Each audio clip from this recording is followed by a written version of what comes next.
नमस्कार, शुभ प्रभात। 22 फरवरी 2025 का दिन आपके लिए मंगलमय हो।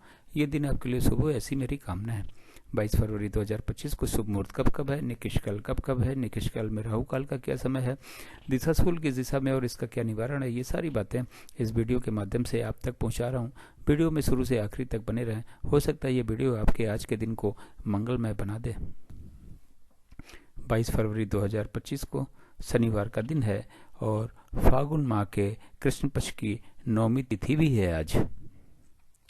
मीराचार ने काल को 5 भागों में बांटा हुआ है। महंत काल, अमृत काल, बक्र काल, शून्य काल और राहु काल। सबसे अच्छा काल महंत काल है, फिर अमृत काल, फिर बक्र काल। शून्य काल और राहु काल निकिष काल है। इन दोनों समय काल में हमें कोई भी शुभ कार्य नया कार्य नहीं करना चाहिए। यदि इन दोनों समय काल में हमने कोई भी शुभ कार्य नया कार्य किया तो उसके सफल होने के चांसेस शून्य के बराबर हैं। महंत काल और अमृत काल में वैसे तो आप कोई भी शुभ कार्य या नया कार्य कभी भी कर सकते हो, लेकिन बेहतर रिजल्ट पाने के लिए युवा और प्रौढ़ के समय को चुनेंगे तो अच्छा होगा। युवा और प्रौढ़ के समय को चुनेंगे तो कार्य शीघ्र पूर्ण होगा, निर्विघ्न पूर्ण होगा और 100% सफल हो सकता है, ऐसा कहा जाता है। आज के दिन और बक्र काल में आपने कोई कार्य शुरू कर दिया तो कार्य पूर्ण हो जाता है, लेकिन बहुत ही ज़्यादा दिक्कतों और परेशानियों के बाद में। तो कोशिश करें कि बक्र काल में भी कोई भी शुभ कार्य नया कार्य न करना पड़े तो बेहतर। अगर किसी वजह से करना भी पड़ता है तो युवा और प्रौढ़ के समय को चुनेंगे तो थोड़ी सी दिक्कत कम हो सकती है, लेकिन मान के चलिए कि इसमें भी दिक्कतें हजार आने वाली हैं। शून्यकाल और राहु काल, शून्य काल तो निकिष काल है ही है, राहु काल भी निकिष काल है। इन दोनों समय काल में कोई भी शुभ कार्य नया कार्य करना ही नहीं है। राहु काल फ्लोटिंग है, ये महंत काल, अमृत काल, बक्र काल और शून्य काल में पड़ सकता है। राहु काल यदि महंत काल, अमृत काल और बक्र काल में पड़ता है तो उस समय हमें कोई भी शुभ कार्य नया कार्य नहीं करना है। यदि हमने उससे पहले कोई कार्य शुरू कर दिया तो कोई दिक्कत नहीं है, और उस कार्य जो है राहु काल के बीच में कहीं जाके समाप्त होता है तब भी कोई दिक्कत नहीं है।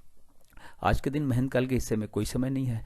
अमृत काल 9:12 सुबह से शुरू होकर दोपहर 12:24 तक है। फिर 3:36 शाम से शुरू होकर 5:12 शाम तक है। फिर 8:24 रात से शुरू होकर 10:48 रात तक है। फिर 2 बजे रात से शुरू होकर 3:36 रात तक है। फिर 4:24 सवेरे से शुरू होकर सवेरे 6 बजे तक है। बक्र काल 7:36 सवेरे से शुरू होकर सवेरे 8:24 तक है। फिर 1:12 दोपहर से शुरू होकर दोपहर 2 बजे तक है। फिर शाम को 6 बजे से शुरू होकर 8:24 रात तक है। फिर 10:48 रात से शुरू होकर रात 12:24 तक है। शून्यकाल सवेरे 6 बजे से शुरू होकर 7:36 सवेरे तक है। फिर 8:24 सवेरे से शुरू होकर 9:12 सवेरे तक है। फिर 12:24 दोपहर से शुरू होकर 1:12 दोपहर तक है। फिर 2 बजे दोपहर से शुरू होकर 3:36 शाम तक है। फिर 5:12 शाम से शुरू होकर शाम को 6 बजे तक है। फिर 12:24 रात से शुरू होकर रात के 2 बजे तक है। इसके बाद 3:36 से शुरू होकर ये 4:24 तक है। राहु काल आज के दिन 9 बजे सुबेरे से शुरू होकर 10:30 बजे सुबेरे तक है। ये रहा 24 घंटे का समय के हिसाब से वितरण और विवरण। चार्ट को या तो नोट कर लें या तो डाउनलोड कर लें और आज के दिन के सारे शुभ कार्य, सारे नए कार्य इस चार्ट के अनुसार करें। अपने दिन के सफल बनावें और सारे शुभ कार्यों, नए कार्यों को भी सफल बनावें। अब बात करते हैं कि इस चार्ट का उपयोग आप कहाँ कहाँ और कैसे कर सकते हैं। गृह प्रवेश, मुंडन, कोई नई कथा, नई हवन, नई पूजा या फिर नामकरण का शुभ मुहूर्त देखने के लिए चार्ट का उपयोग करें। गाड़ी खरीदने जाना है, लड़की देखने जाना है, लड़का देखने जाना है, किसी से मिलने जाना है, किसी यात्रा पे जाना है, फ्लैट खरीदने जाना है, जमीन खरीदने जाना है, स्कूल में एडमिशन के लिए जाना है, इंटरव्यू के लिए जाना है, किसी एग्जाम के लिए जाना है तो घर से निकलने का शुभ मुहूर्त चार्ट में देखें। बिजनेस मीटिंग या बिजनेस नेगोशिएशन के लिए जाना है तो घर से या फिर ऑफिस से निकलने का समय देखें। अब बात करते हैं दिशाशूल की। शनिवार का दिन है, पूर्व और उत्तर पूर्व की दिशा में दिशाशूल है।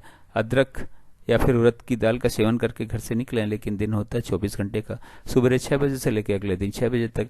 ये 24 घंटे में कहीं जाके वापस आ जाते हैं तो दिशाशूल का कोई दोष नहीं होता, लेकिन किसी वजह से रुकना पड़ता है तो अदरक या उड़द की दाल का सेवन करके तो घर से निकलेंगे ही, लेकिन पीछे दिए गए चार्ट का उपयोग करें। घर से यात्रा पे निकलने से पहले